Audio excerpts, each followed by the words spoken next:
وظائف کے لیے وظائف الصالحین آفیشیل کو سبسکرائب کریں۔ وظائف الصالحین آفیشیل۔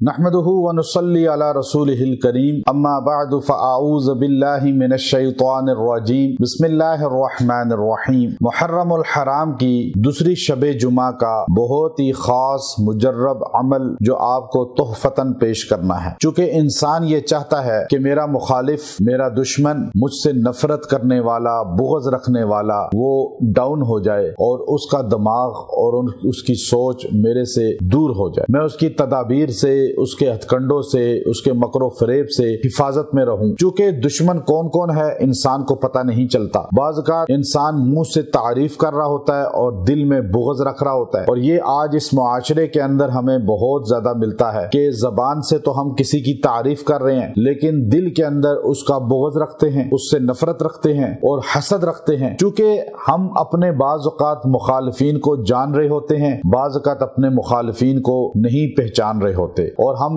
بعض اوقات کسی کو دوست سمجھ رہے ہوتے ہیں، وہ در حقیقت ہمارا سب سے بڑا دشمن ہوتا ہے، سب سے زیادہ ہمیں نقصان پہنچانے والا ہوتا ہے، اور بعض اوقات ہم کسی کو مخالف سمجھ رہے ہوتے ہیں لیکن وہ ہمارا محب ہوتا ہے، وہ ہمیں فائدہ دینے والا ہوتا ہے۔ اب ہمارا دشمن ہم سے بغض رکھنے والا، حسد کرنے والا وہ پست ہو جائے، اس کی تدابیر اتکنڈے ہم سے دور ہو جائیں اور ہم اس کے وار سے بچ جائیں، اور آپ کا دبدبہ روب اپنے مخالفوں پر قائم ہو جائے، اس کے لیے شب جمعہ محرم کی دوسری کا خاص الخاص وظیفہ ہے جو آپ کو تحفتاً پیش کرنا ہے، اور یہ وظیفہ قرآنی ہے، اور یہ اللہ رب العزت نے قرآن حکیم کی زینت بنایا، اور صحابی حضرت عمر بن خطاب رضی اللہ تعالی عنہ کے متعلق قرآن حکیم میں اللہ ان کی عظمت کو، ان کی شان کو بیان کرتے ہوئے ارشاد فرماتے ہیں، اور آپ سورہ فتح کے آخری رکوع کی آخری آیت کو تلاوت کریں، اس کے اندر آپ کو ملے گا کہ اشداء علی الکفار، اشداء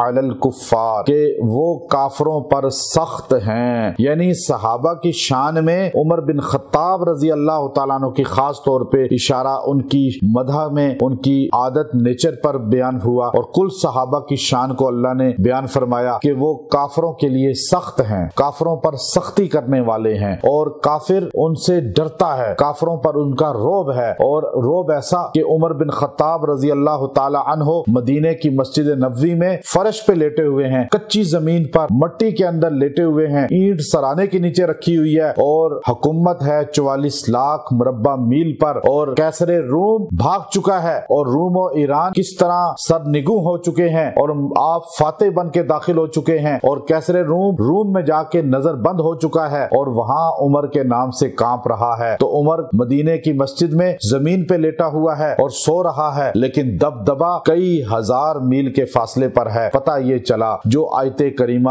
اس کا حصہ سورہ فتح کی آخری آیت کا حصہ اشداء علی الکفار دوسری شب جمعہ میں رات کے پہر بیٹھ کر اس کو 313 بار پڑھے گا، اللہ اس کا روب دشمن کے دل پہ ڈال دے گا، مخالفوں کے دل پہ ڈال دے گا، مخالفوں کی تدبیریں ہتھ کنڈے اس پر دور ہو جائیں گے، اور اس کی اللہ حفاظت فرمائے گا ہر ایک کے جادو سے بھی، نظر سے بھی، حسد سے بھی، بغض سے بھی، تلوار گولی سے بھی، اور جنات سے بھی۔ اور اول آخر 3 بار درود شریف پڑھ لیں، آپ اس آیت کے عامل ہو جائیں گے۔ جب آپ کو کسی کا خطرہ ہو اس آیت کو پڑھنا شروع کر دے تکرار کے ساتھ بار بار، اللہ آپ کا دبدبہ لوگوں پہ قائم فرما دیں گے۔ وآخر دعوانا ان الحمد للہ رب العالمین۔